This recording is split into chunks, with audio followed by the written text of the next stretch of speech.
SITയെ സംബന്ധിച്ച് ഈ വിക്ടിമിനെയൊക്കെ എല്ലാ വിക്ടിമുകളും ഒരു സാറ്റിസ്ഫൈഡ് ആയിട്ടുള്ള ഒരു രീതിയാണ് SITനെ കുറിച്ച് പറയുന്നത്.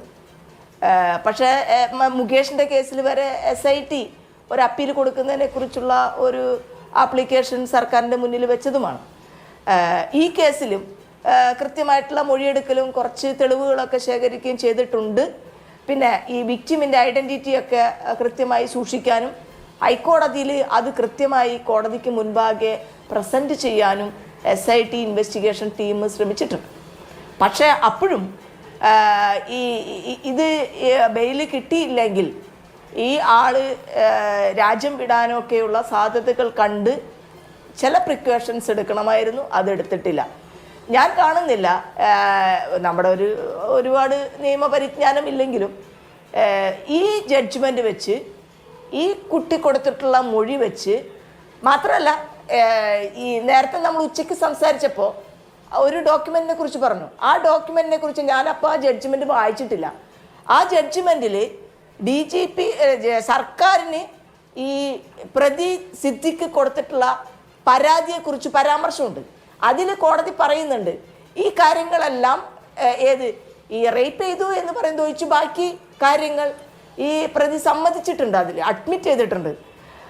അപ്പം അതുകൊണ്ടും സുപ്രീം കോടതി പോയാലും ഇത്രയും ഹീനമായിട്ടുള്ള ഒരു കാര്യം അത് നിങ്ങൾ മനസ്സിലാക്കണം. 21 വയസ്സുള്ള കുട്ടി, അവർക്ക് മീറ്റൂൻ്റെ ക്യാമ്പയിൻ വന്നപ്പോൾ അവരത് പറഞ്ഞു, ഫേസ്ബുക്കിൽ ചെയ്തു, ഇട്ടു. എന്നിട്ട് പക്ഷേ ഫേസ്ബുക്കിൽ പോലെയൊക്കെ ഇടുമ്പോൾ ഈ വക കാര്യങ്ങളൊന്നും മുഴുവനായിട്ട് ആരും പറയാൻ പറ്റില്ല. അതിൻ്റെ ഒരു പരിമിതമായ രീതിയിൽ അവരത് എക്സ്പ്രസ് ചെയ്തു. അതിനുശേഷം തീർച്ചയായിട്ടും കംപ്ലൈൻറ്റ് കൊടുക്കുമ്പോൾ കൃത്യമായിട്ട് ഒരിക്കലും അവർ കംപ്ലൈൻറ്റും കൊടുത്തതാണ്. പക്ഷെ ഒരു നടപടിയും പോലീസിൻ്റെ ഭാഗത്തുനിന്ന് ഉണ്ടായില്ല. അപ്പോൾ അതുകൊണ്ട് അവർ ഇത്രയും ദീർഘമായിട്ടുള്ള കാലഘട്ടം കഴിഞ്ഞിട്ടാണ് ഇത് പറയുന്നതെന്ന് ആർക്കും പറയാൻ പറ്റില്ല. ഈ പ്രതിക്ക് തന്നെ ഈ കാര്യങ്ങൾ അറിവുള്ളതുമാണ്. പല രീതിയിലും ഈ ഇൻട്രാക്ഷൻ നടത്താൻ അതിനുശേഷവും അദ്ദേഹം ശ്രമിച്ചിട്ടുള്ളതാണ്. അതാണ് ഈ ഇലക്ട്രോണിക് എവിഡൻസിനെ കുറിച്ച് കോടതി അതിൽ പറയുന്ന ഒരു കാര്യം. അപ്പം ഇത്തരം വളരെ സ്പെസിഫിക് ആയിട്ടുള്ള കൃത്യമായിട്ടുള്ള കൺസിസ്റ്റൻ്റ് ആയിട്ടുള്ള ആരോപണം നിലനിൽക്കുകയാണ്. പിന്നെ ഇപ്പോൾ ചില ആളുകൾ ചെയ്യുന്നത് ആ പെൺകുട്ടിയെ വ്യക്തിഹത്യ ചെയ്യുകയാണ്. എത്ര ക്രൂരമായ രീതിയിലുള്ള മെയിൽ ഷോവനിസ്റ്റ് നിലപാടുകളാണ് ഇവർക്കുള്ളത്. ഒരു 21 വയസ്സുള്ള ഒരു പെൺകുട്ടിയെ ഈ രീതിയിലൊക്കെ കാര്യങ്ങൾ ചെയ്തതിന് ശേഷവും ശരി വ്യക്തിഹത്യ ചെയ്യുന്നതിനെതിരെ കോടതി വളരെ നിർണായകമായ നിലപാടെടുത്തിട്ടുണ്ട് എന്നുള്ളതാണ് ഇതിലെ ഏറ്റവും പ്രധാനപ്പെട്ട കാര്യം.